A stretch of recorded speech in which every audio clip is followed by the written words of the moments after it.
Assalamualaikum warahmatullahi wabarakatuh. Halo Sobat Setia Fakta Kehidupan. Tidak lupa kami sampaikan salam sehat, salam sejahtera, semoga tercurah segala bentuk kebaikan dan juga kita semua dalam lindungannya. Seperti biasa, kita akan berbagi kisah dari yang unik, menarik, sampai bikin nangis. Mari kita simak kisahnya.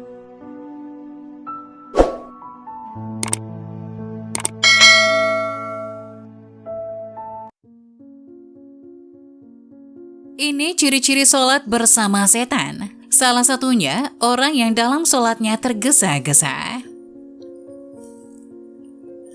Sebagai umat muslim, kita harus melakukan ibadah kepada Allah. Salah satunya dengan beribadah sholat 5 waktu. Seorang muslim yang taat kepada ajaran agama dan taat kepada Allah Subhanahu wa Ta'ala tidak akan melalaikan sholat 5 waktu dan juga sunnah-sunnahnya. Mungkin masih banyak orang yang melakukan sholat masih dengan cara sekedarnya saja. Perlu diketahui, untuk melakukan sholat yaitu harus khusyuk. Khusyuk sendiri memiliki arti yaitu kekuatan dari diri sendiri untuk melakukan suatu hal dengan niat yang sungguh-sungguh. Bahwa ada ciri-ciri orang yang ketika melakukan sholat ini bersama dengan setan. Di antara tipu daya setan datangnya pada kita, salah satunya saat melakukan sholat. Setan senantiasa akan mengganggu kita pada saat kita melakukan sholat agar sholat yang kita kerjakan tidak sempurna. Sehingga setan lebih sering mengajak kita untuk tidak melaksanakan sholat. Salah satu contohnya yaitu kita merasa malas untuk melakukan sholat. Sholat adalah ibadah yang paling utama bagi orang muslim. Karena pada saat nanti manusia dihidupkan kembali dan dihisap oleh Allah Subhanahu wa Ta'ala, yang akan ditanyakan pertama kali yaitu ibadah sholat yang dikerjakan pada saat masih hidup di dunia. Inilah ciri-ciri orang yang ketika sholat bersama setan.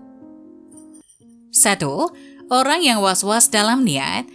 Niat adalah pondasi dasar kita dalam melaksanakan sholat. Setan mengganggu kita dengan cara membuat pikiran kita was-was pada saat melakukan niat ketika ingin sholat.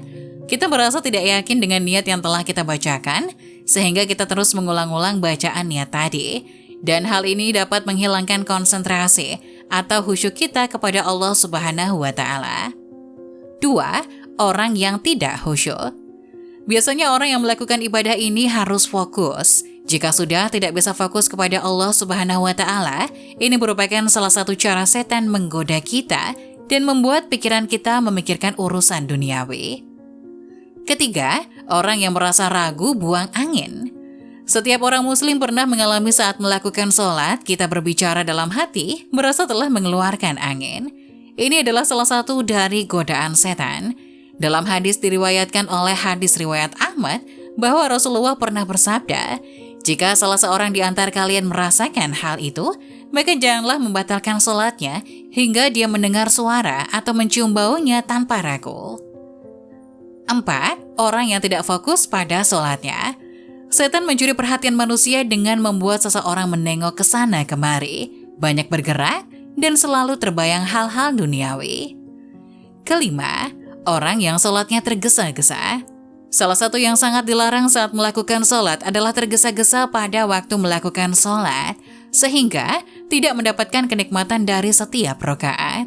Rasulullah bersabda dalam sebuah hadis yang diriwayatkan oleh hadis riwayat Ahmad, Rasulullah Shallallahu Alaihi Wasallam bersabda, sejahat-jahatnya pencuri adalah yang mencuri dari sholatnya. Para sahabat bertanya, wahai Rasulullah, bagaimana mencuri sholat dari sholat? Rasulullah bersabda, dia tidak sempurnakan ruku dan sujudnya. Hadis riwayat Ahmad. 6. Wanita yang sholat ke masjid menggunakan parfum. Memakai wewangian bagi wanita saat pergi ke masjid adalah salah satu hal yang tidak diperbolehkan oleh Rasulullah. Sebagaimana yang disabdakan dalam sebuah hadis yang diriwayatkan hadis riwayat Muslim, Rasulullah Shallallahu Alaihi Wasallam bersabda, jika salah satu dari kalian para wanita hendak ke masjid, maka janganlah sekali-kali menyentuh wewangian. Hadis riwayat Muslim. Setan akan melakukan segala cara agar sholat yang kita kerjakan tidak berjalan dengan sempurna. Ada saja tingkah setan membuat sholat kita tidak khusyuk. Maka dari itu, kita harus belajar lebih fokus saat melakukan ibadah sholat tanpa memikirkan duniawi dan harus fokus pada niatan awal kita untuk sholat kepada Allah Subhanahu wa Ta'ala.